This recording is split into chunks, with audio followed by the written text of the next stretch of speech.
केशव बोल।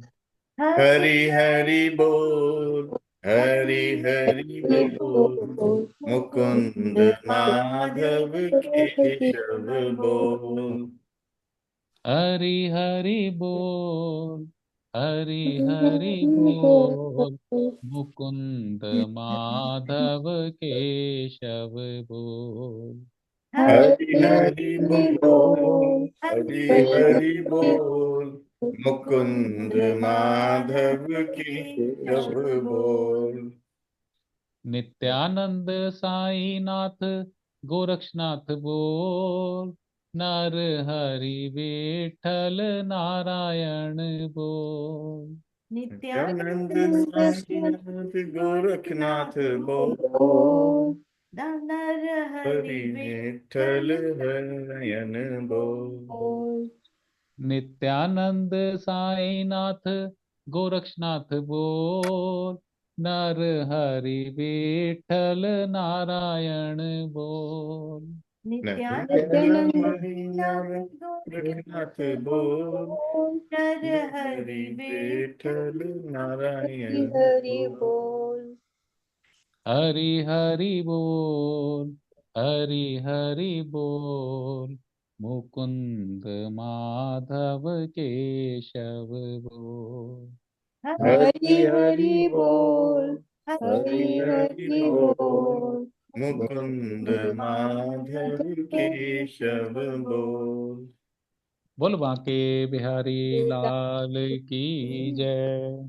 बोलो बांके बिहारी लाल की जय। ओम श्री गणेशाय नमः। ओम श्री गणेशाय नमः। रुको एक मिनट। मंजू टोनी, ये जो आपको भेजा था मैंने रात को, हाँ जी हाँ ये जी। तो आपको सुने हैं। ले लिया जी। हाँ ठीक। वक्रतुंड महाकाय, वक्रतुंड महाकाय, सूर्यकोटि संप्रभा, सूर्य कोटि कोटि समप्रभा, निर्विघ्नं कुरु मे देव, निर्विघ्नं कुरु मे में देव, देव, सर्वकार्येषु सर्वदा। सर्वकार्येषु सर्वेषु सर्वदा। सर्वदा। ओम गंगणपतये नमः। ओम ओम गणपतये गणपति नमः। नमः।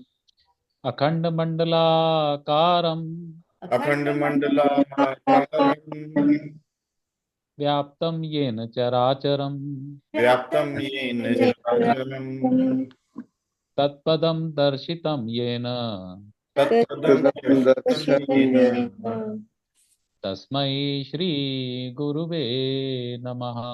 तस्मै तस्मै श्री श्री गुरुवे गुरुदेवाय नमः। नमः।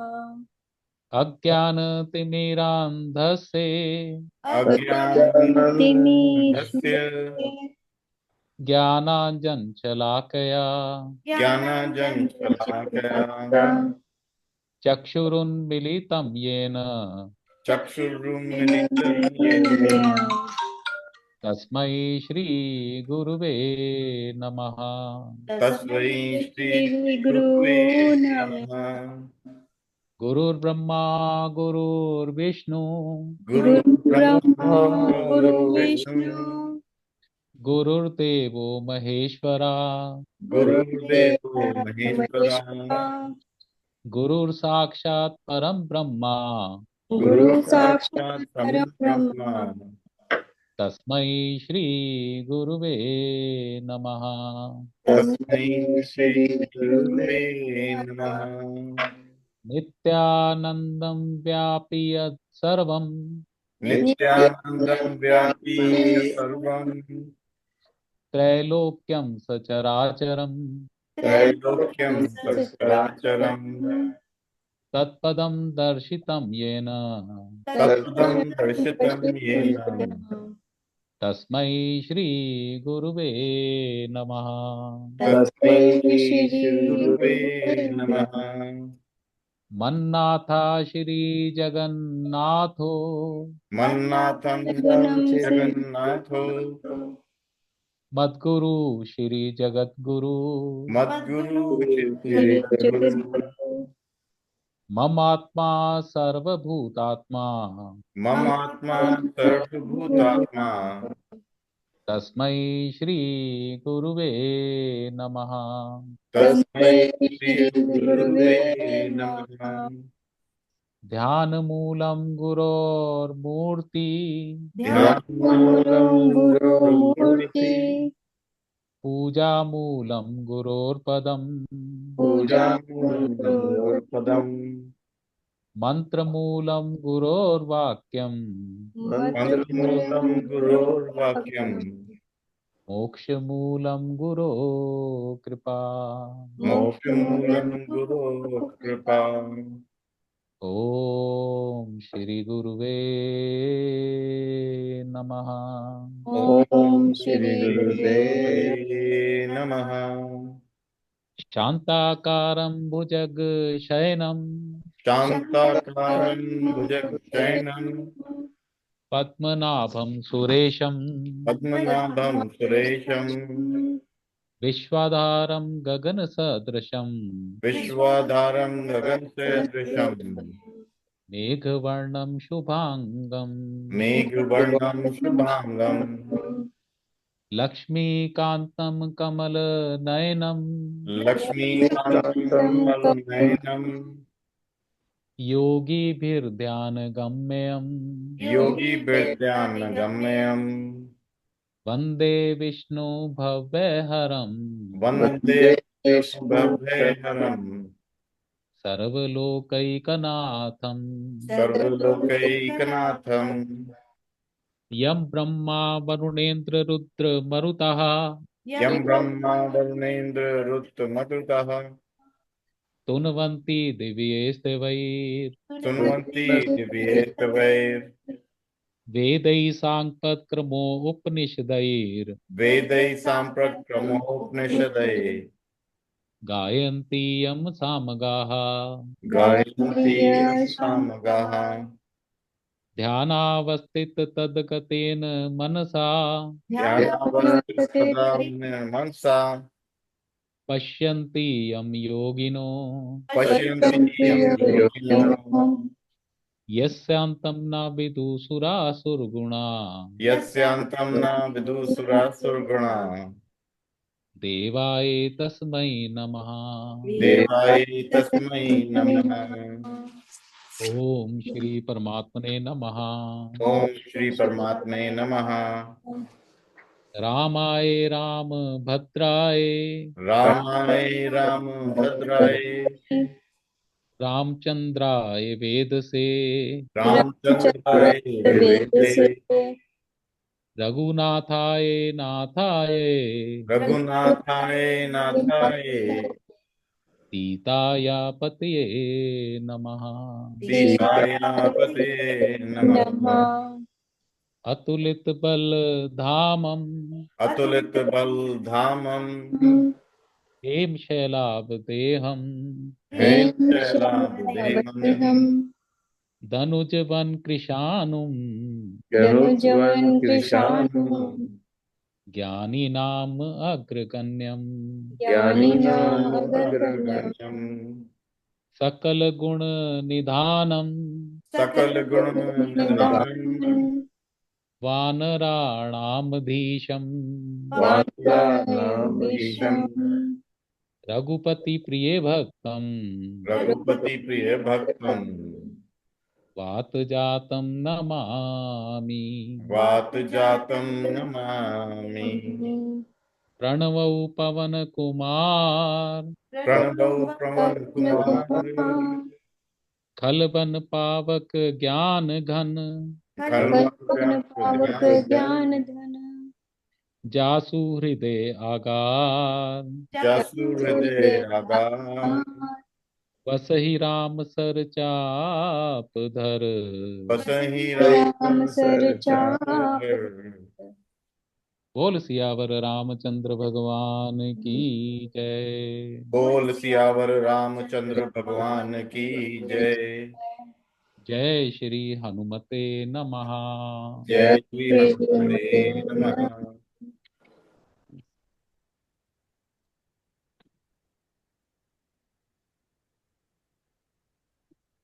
अब ये भाभी किष्किंधा कांड का ना लास्ट में है 29वां दोहा।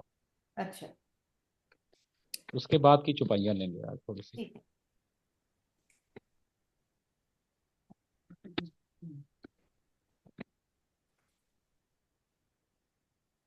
दोहा 29 मैं रीचिंग देयर। हाँ किसका? ना पेज बता दो। लास्ट में ही है बिल्कुल। ठीक है।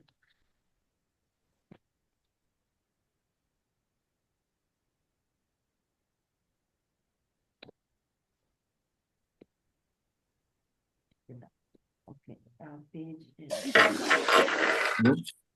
कौन सा? समुद्र लांघने का परामर्श के वानरों का बलि बांधत प्रभु बाड़ई सो तनु बरन न जाई। दोहा 29 अच्छा यू कैन स्टार्ट। लास्ट में ही है, बस लास्ट का ही पेज है अच्छा 7 किष्किंधा कांड। 7 हाँ 700 से शुरू करते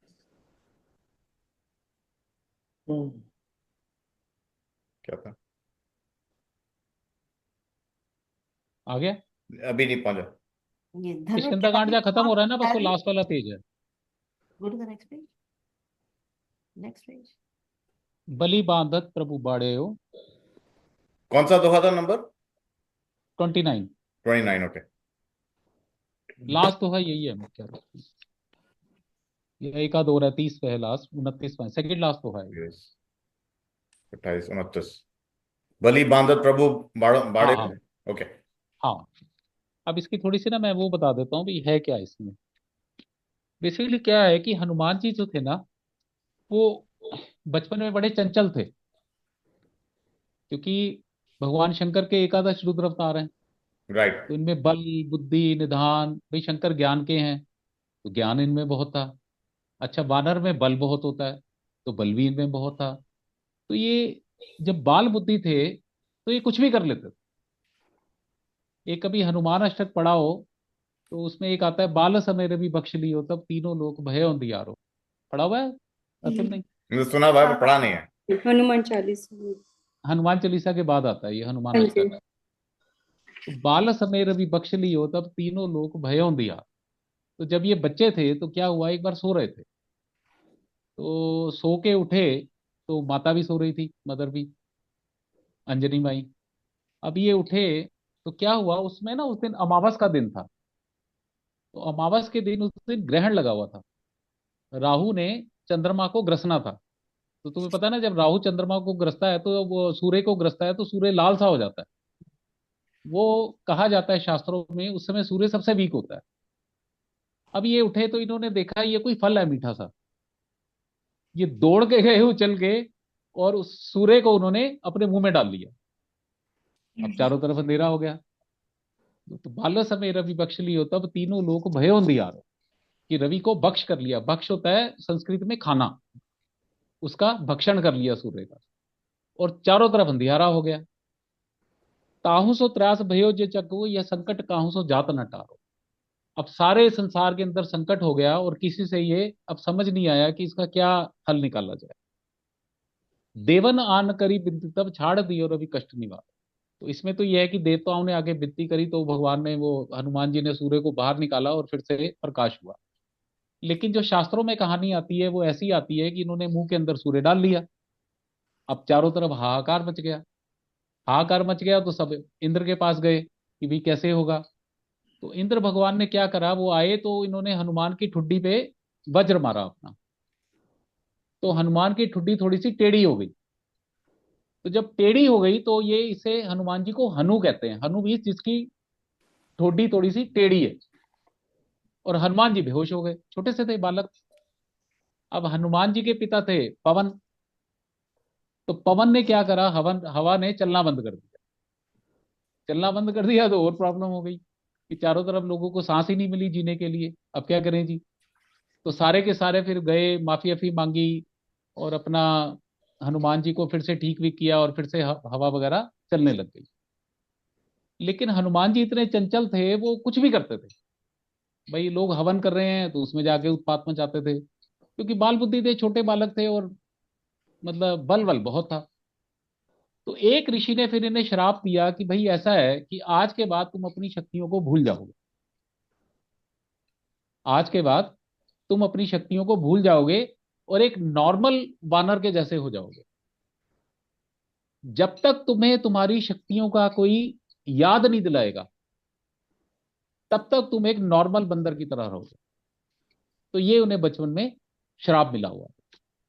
तो अब वो बचपन से लेकर जब तक बड़े हो गए, उन्हें अपनी शक्तियों का आभास नहीं था कि मैं पवन पुत्र हूँ, मेरे में इतना दम है, बल है, मैं कुछ भी कर सकता हूँ। ये सब उन्हें अब वो शराब के कारण वो सब विस्मृत हो गया। ठीक है। या अब इसके बाद किष्किंधा कांड में हमने देखा कि राम भगवान आए, कृष्ण भगवान, राम और लक्ष्मण भगवान जब आए तो हनुमान जी गए, उनको लेकर आए, सुग्रीव से मित्रता कराई। तो भगवान ने बाली को मारा, ये हमने पिछले उसमें किया था। तो बाली को मार के और अपना क्या हुआ कि ये हुआ कि उस समय बारिश का टाइम आ गया। तो बारिश में तो सब रास्ते रास्ते बंद हो जाते हैं। तो वहीं पे एक वो था, प्रवर्षण पर्वत था। ये आपने भाभी देखा होगा, ये जब आप गए थे उस कॉरिडोर में, किष्किंधा में एक परिवर्तन वो था, प्रवर्षण पर्वत, जिसपे स्फटिक की शिला थी, उस पे ये दोनों भाई बैठा करते थे। स्फटिक शिला बड़ी मशहूर है। अच्छा, मैंने नहीं देखा वो। हाँ, वो भी उसी रास्ते में ही है जिस अच्छा। कॉरिडोर से आप गए थे ना।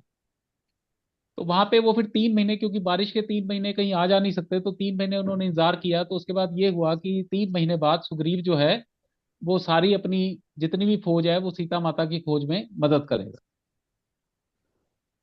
अब 3 महीने बीत गए और उसके बाद शरद ऋतु भी आ गई। सुग्रीव का आता पता नहीं। अब बड़ी दिक्कत हुई, ये क्या हुआ। तो लक्ष्मण जी को बड़ा गुस्सा आया। उन्होंने कहा मैं अभी जाके इनकी स्तुति करता हूँ। तो भगवान ने उसे समझाया भी कुछ मारना पीटना नहीं है, जाके सिर्फ गुस्सा दिखाओ।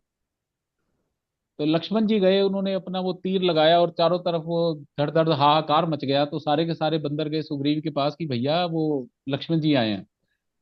तो सुग्रीव भी एकदम चौंक के उठा, दौड़ा दौड़ा राम भगवान की शरण में गया। उसने कहा प्रभु मैं क्या करूं, आपकी माया ऐसी है कि एक बार जो इसमें फंस जाए तो उसे बाहर निकलना बड़ा मुश्किल है। भैया बाली मर गया, अब वो बीवी बच्चों के साथ ऐश कर रहा है और अपना खेल खाल रहा है अपना मेटलिस्टिक वर्ल्ड में। उन्होंने कहा जी आपकी माया जो है मेटलिस्टिक वर्ल्ड में ऐसा उलझाती है कि भगवान को तो इंसान भूल ही जाता है, सीधी सी बात।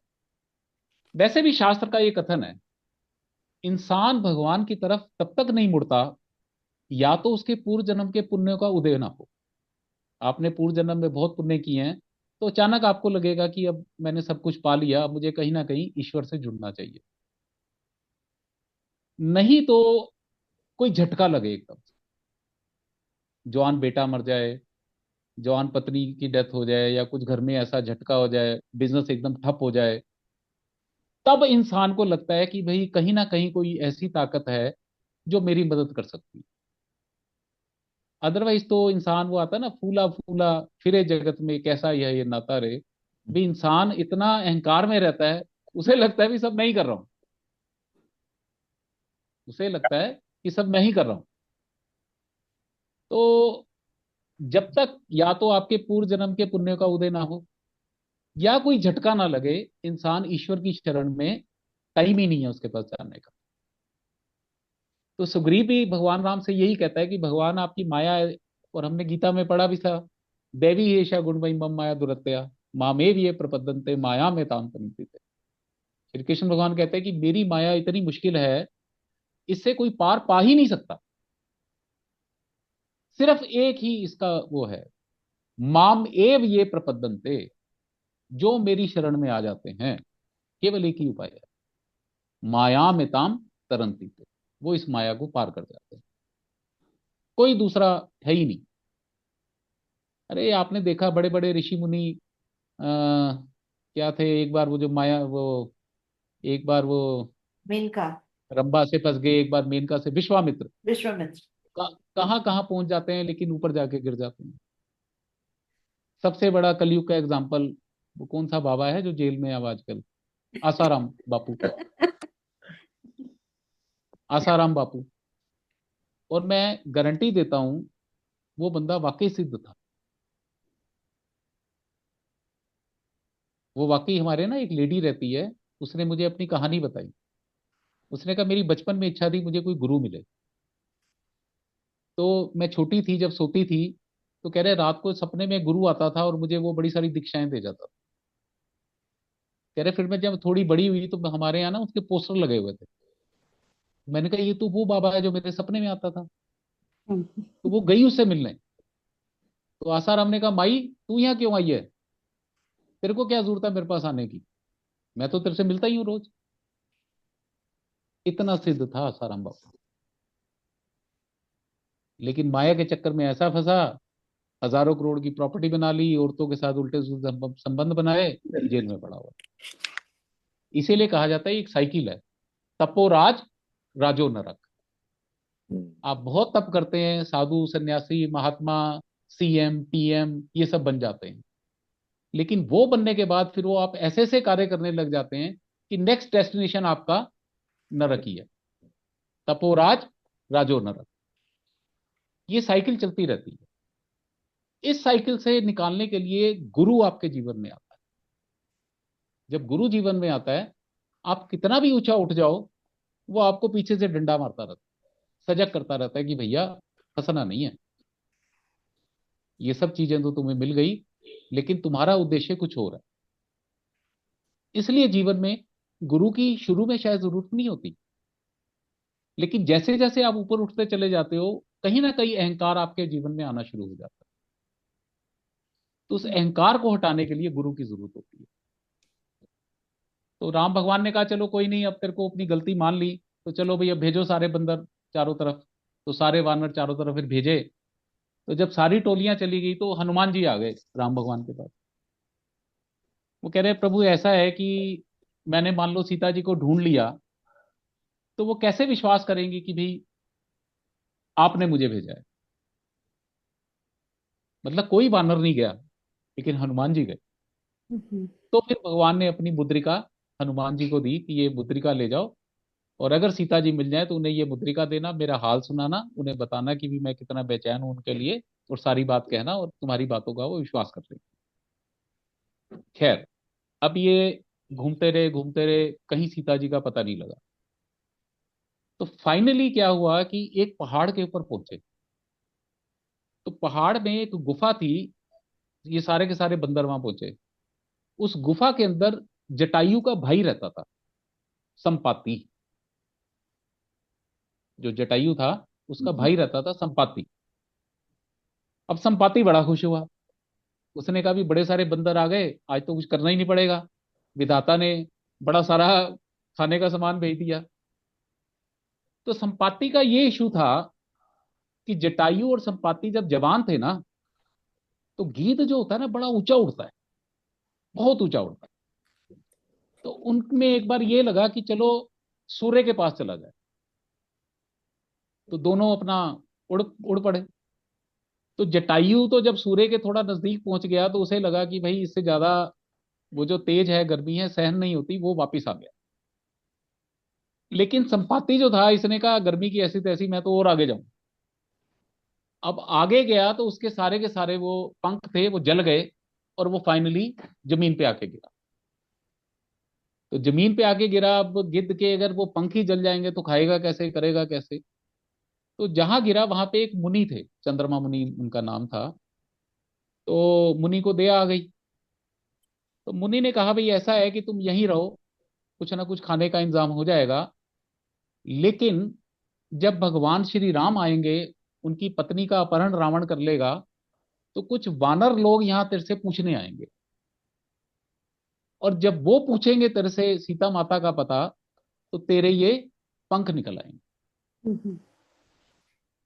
अब संपाति आया तो उसको बहुत बड़ा गीत था, मतलब कई फुट लंबा चौड़ा था। उसको देख के बंदर डर गए, क्योंकि वो तो उनका खाना ही है गीत वगैरह का। अब बंदर डर गए तो सुग्रीव ने क्या किया, जटायु की कहानी कहनी शुरू कर दी कि भाई कमाल था जटायु, कि भाई जिसने राम भगवान के लिए अपनी जान दे दी, सीता माता को के लिए रावण से लड़ पड़ा ये वो। तो जटायु का नाम सुना तो एकदम वो चौंक गया संपाति। उसने कहा भी जटायु की क्या कहानी है, उसे भी नहीं पता था भी जटायु जो है ऐसे ऐसे जा चुका है। तो उन्होंने जटायु की सारी कहानी सुनाई। तो कहानी सुनाई तो उसे मुनि के वचन याद आ गए कि कुछ लोग, कुछ बंदर सीता माता का ढूंढते हुए तेरे पास आएंगे। और तेरे पंख उग जाएंगे। तो फिर उसने बंदरों को कहा भी मेरे से डरने की जरूरत नहीं है, मेरे पास आओ और मैं बताता हूं कि सीता माता कहाँ है। गीत की एक और वो है कि उसकी ना नजर बड़ी दूर की होती है। तो उसने कहा मैं यहाँ बैठे बैठे देख सकता हूँ, समुद्र पार एक त्रिकूट पर्वत है, उसके ऊपर लंका बसी हुई है, वहां पे अशोक वाटिका है, और वहां पे सीता माता अशोक पेड़ के नीचे बैठी हुई है। मैंने कहा मैं यहाँ से स्पष्ट देख सकता हूँ, तुम नहीं देख सकते, लेकिन मैं देख सकता हूँ। तो जैसे उसने ये सब कहा तो संपाति के सारे पंख उग आए, और कहते हैं कि फिर वो पुराने जैसा जवान हो गया। तो अब इशू ये आया कि भाई यहां से जाए कैसे, भाई समुद्र को पार कैसे करें। अब सारे सोचने लगे। अब जो जामवंत जी थे, जामवंत जी क्या थे, वो ये कहते हैं भी ये राम जी जब वामन अवतार में आए थे तब मैं जवान था। भाई विष्णु जी के जो अवतार हुए हैं शुरू से, तो उसमें ही राम भगवान एक अवतार है ना, तो उससे पहले वामन अवतार था। तो कह रहे जब ये वामन अवतार में आए थे तो मैं बड़ा जवान था, लेकिन अब मैं बूढ़ा हो गया। जब मैं जवान था तब तो मैं कूद काद कर लेता इतना, लेकिन अब मैं नहीं कूद सकता। फिर उधर से सुग्रीव कहता है कि भाई मैं पार तो जा सकता हूं, लेकिन वापिस आ पाऊंगा कि नहीं मुझे इसमें संशय है।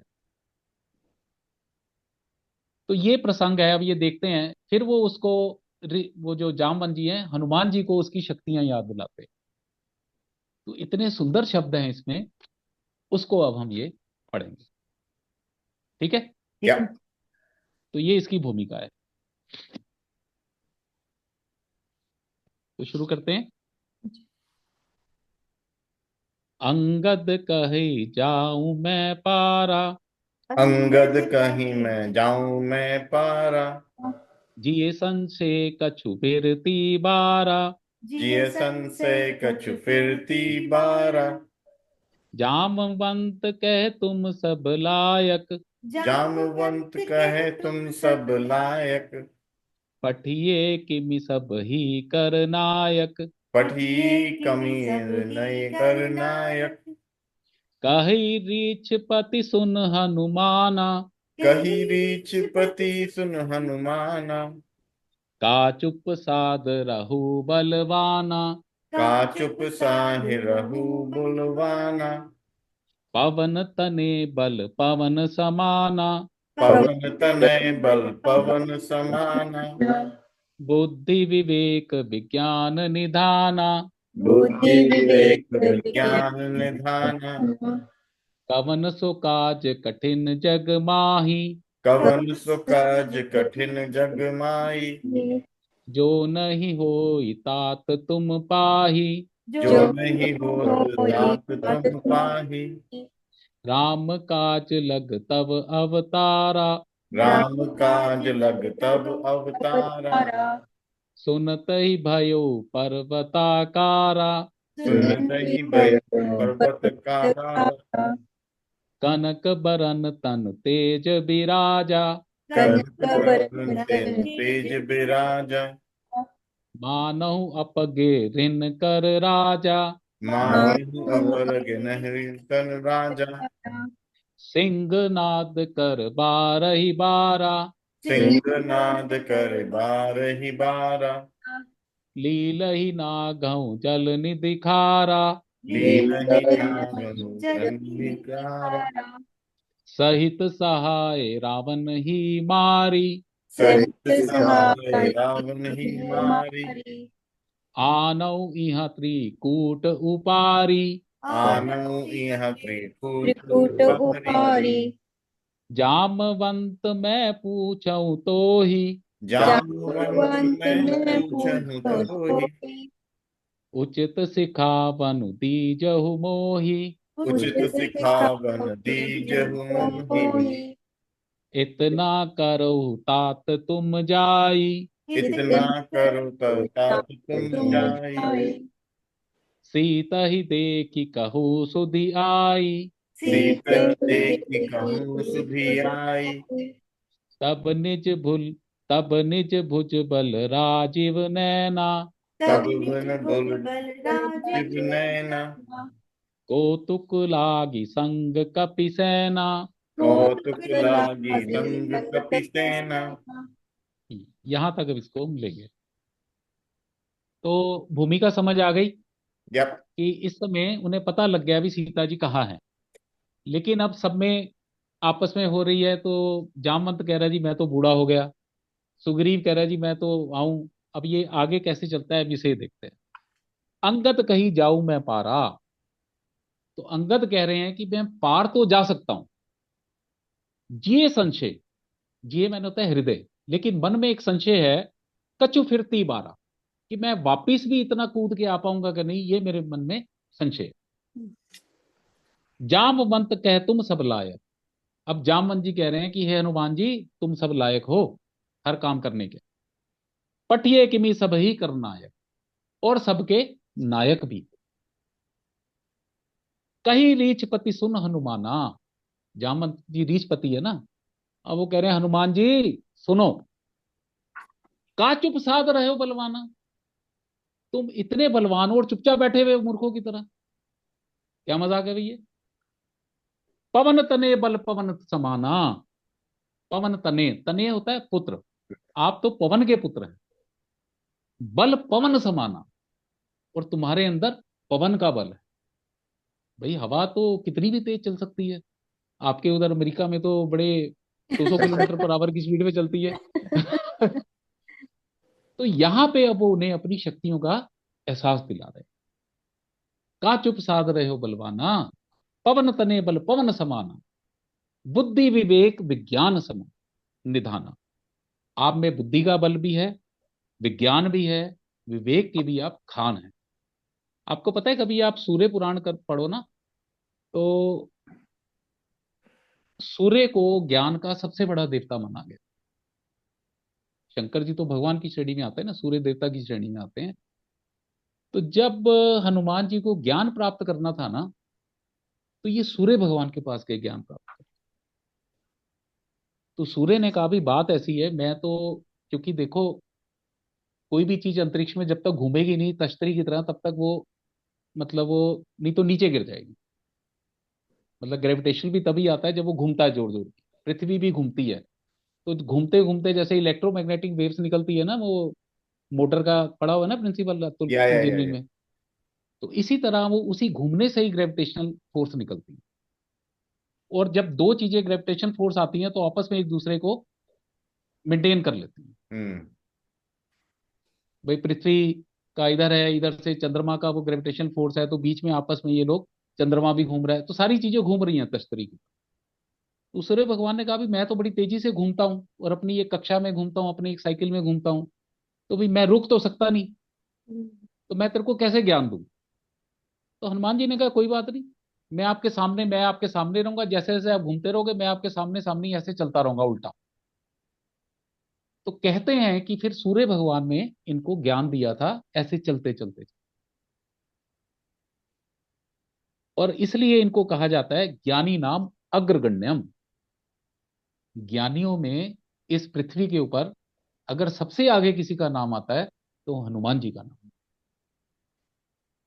वानराणाम धीशम, बंदरों के राजा, और ज्ञानी नाम अग्रगण्य। ज्ञानियों में सबसे पहले अगर कोई है तो वो हनुमान जी। तो बुद्धि विवेक विज्ञान निधाना। अब यहां उनको बताया जा रहा है कि भाई आप तो बुद्धि से भी भरे हुए हैं, आप विवेक के भी भरे हुए हैं, और आप तो ज्ञान के भी अथाह सागर हैं। तो अब वो शराब भी कट गया। जैसे ही उन्हें उनकी वो शक्तियां बताई गई, हनुमान जी का श्राप कट गया। कवन सो काज कठिन जग माही। अब जामवंत जी कह रहे हैं, कह रहे भाई इस संसार का कौन सा ऐसा काम है जो तुम्हारे लिए मुश्किल है।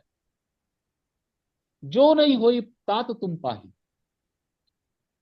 तो हे हनुमान जी, इस संसार का कौन सा ऐसा काम है जो तुम नहीं कर सकते, बात करो। राम काज लगत अवतारा। आपका तो अवतार ही राम भगवान का कार्य करने के लिए हुआ है। सुनति भयो पर्वताकार। अब जैसे हनुमान जी को वो सब याद आई, तो शक्तियां सारी उनके अंदर डेवलप हो गई। तो कह रहे हैं जी वो एकदम इतने ऊंचे हो गए कि पर्वत का आकार ले लिया उन्होंने। ये हमने देखा ना, जब लंका में घुसे भी सुंदर कांड में, तो मच्छर की तरह बन के घुस गए।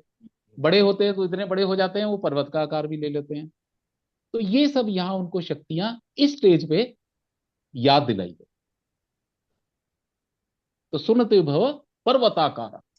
तो जैसे ही उन्हें अपनी शक्तियों का पता लगा, तो एकदम इतने ऊंचे हो गए, कोई कहने की बात नहीं। कनक बरन तन तेज विराजा। और वो जो शरीर था वो ऐसा हो गया जैसे सोने जैसा चमकने लग गया, और तेज निकलने लगा पूरे शरीर में से। मानो अपर गृहन का राजा। अपर मैंने होता है दूसरा, गिरी हो गए पहाड़। यूजली पहाड़ों का राजा जो है ना, वो एक सुमेरु पर्वत है, उसे कहा जाता है। कहते हैं जो सुमेरु पर्वत है शास्त्रों में, वो सोने का पर्वत, और वो पर्वतों का राजा है। तो लेकिन यहाँ पे वो उपमा दे रहा है तुलसीदास जी कि हनुमान जी इतने बड़े पर्वताकार हो गए, और शरीर उनका ऐसा हो गया कि जैसे पर्वतों का दूसरा राजा आ गया।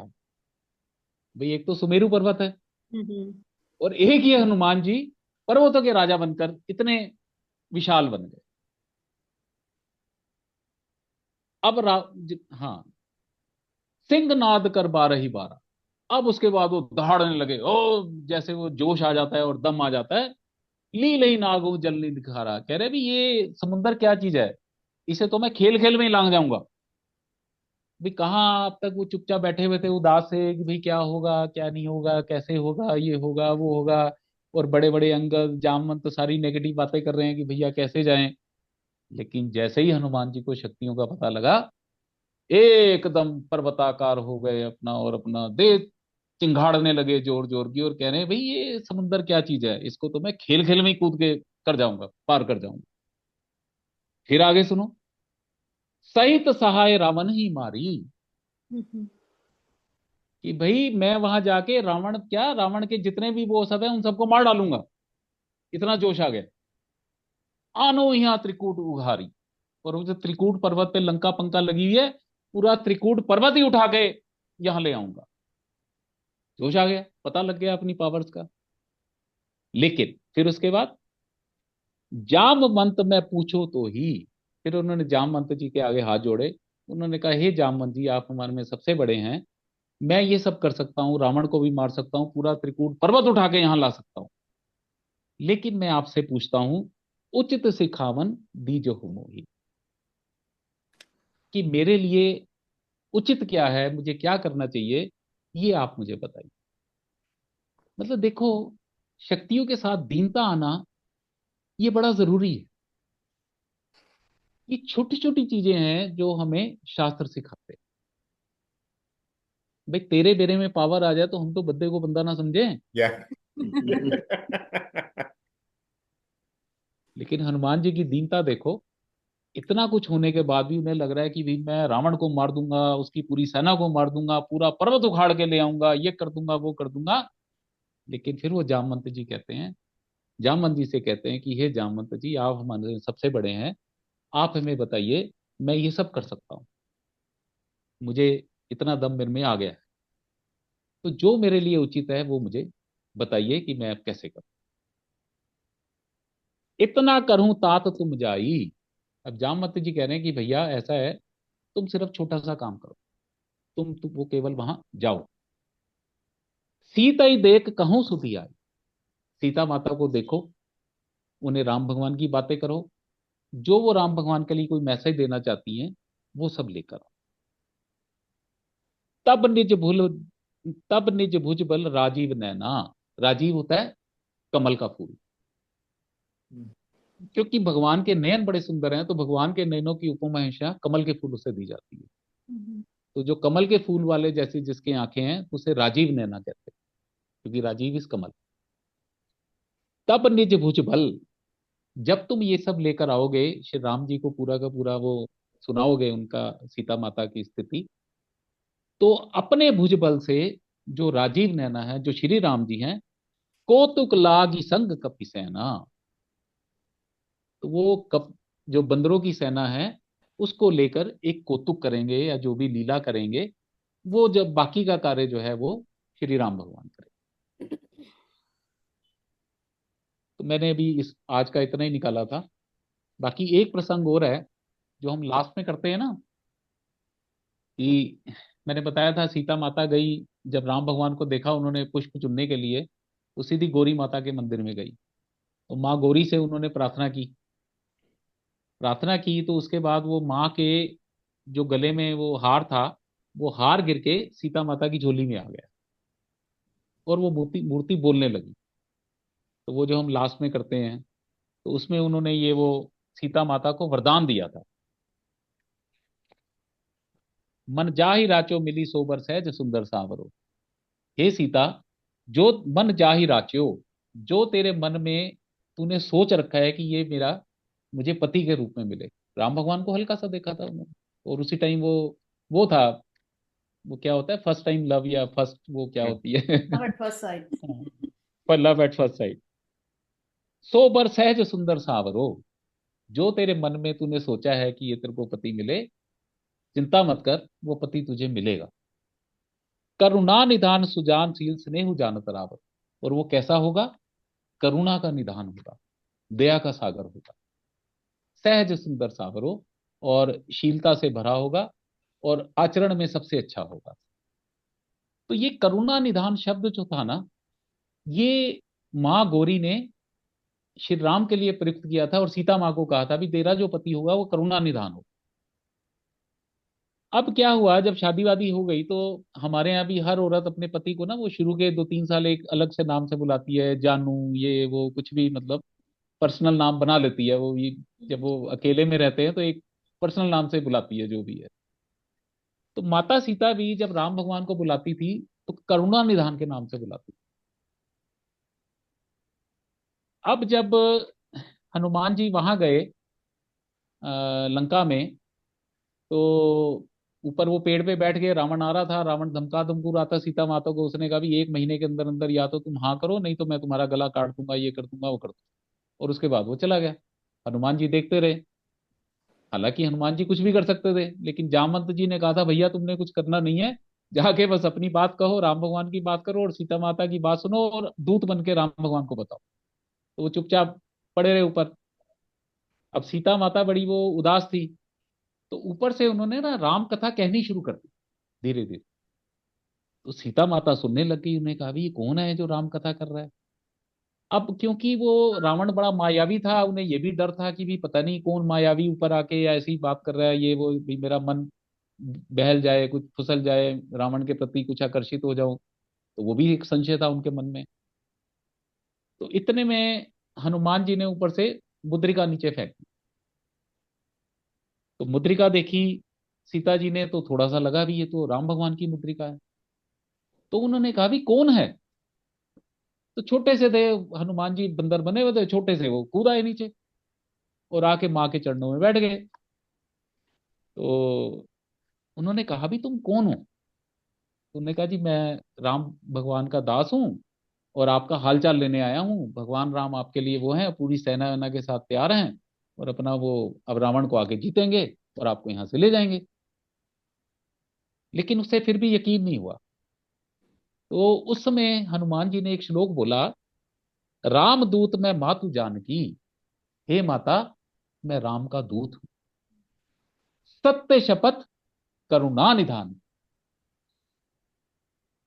तो जब हनुमान जी ने ये कहा कि मुझे सुगंध है करुणा निधान की, कि मैं राम भगवान का दूत हूं, तो जब सीता माता ने वो करुणा निधान शब्द सुना, तो उन्हें पता लग गया भी करुणा निधान तो किसी को पता लग ही नहीं सकता, ये तो सिर्फ मेरे और राम भगवान के बीच की बात है।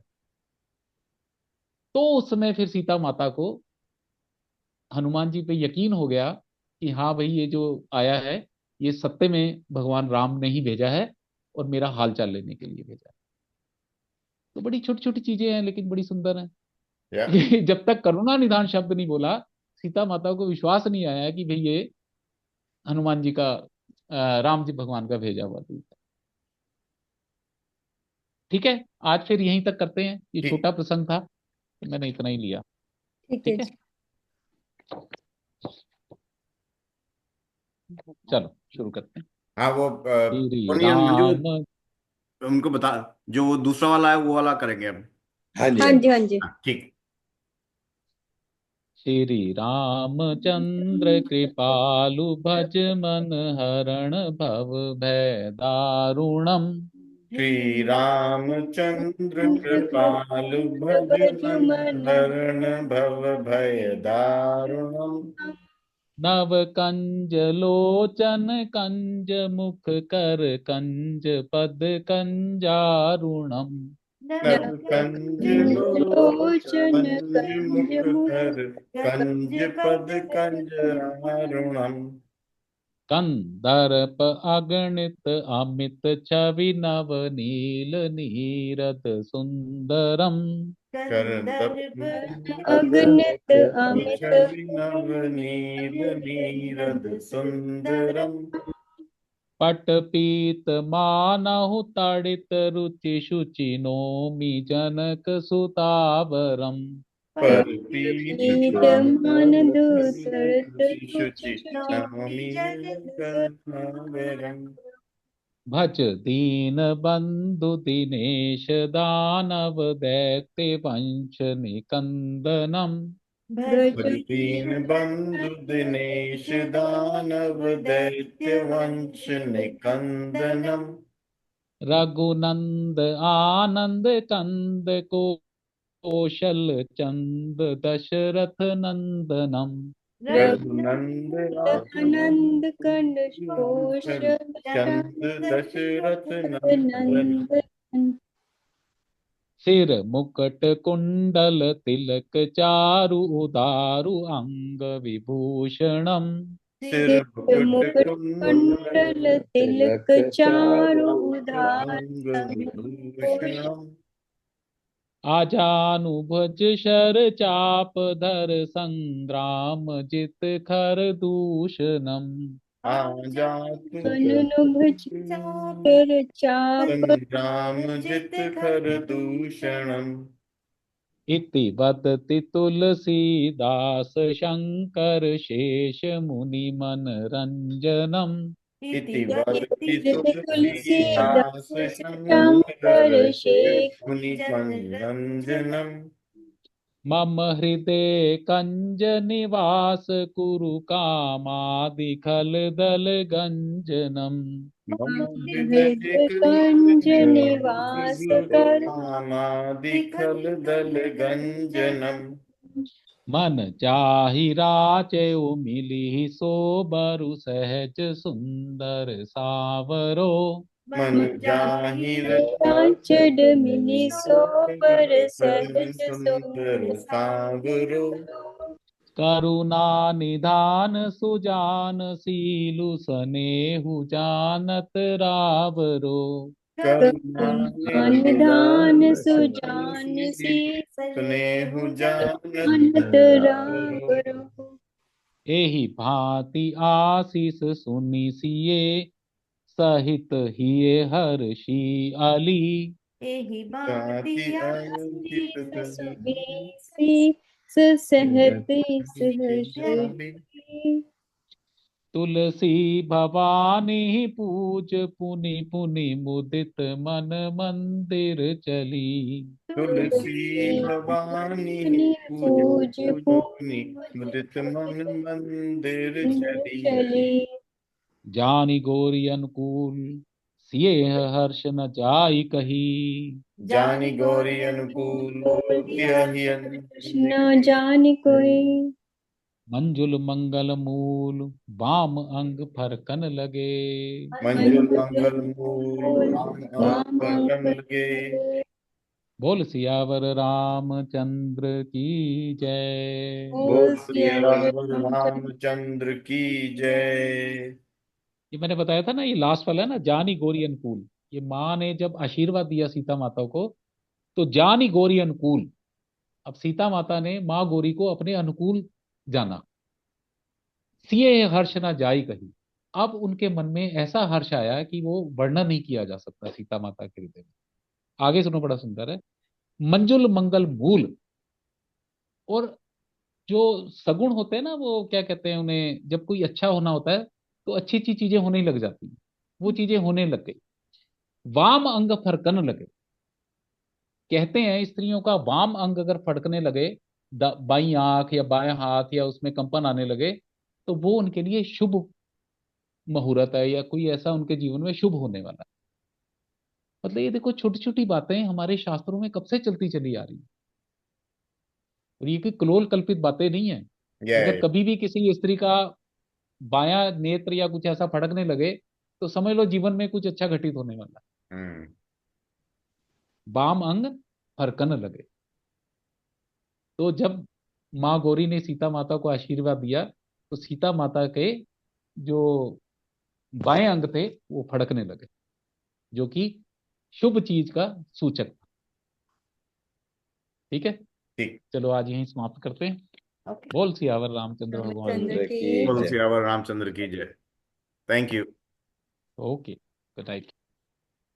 Thank you.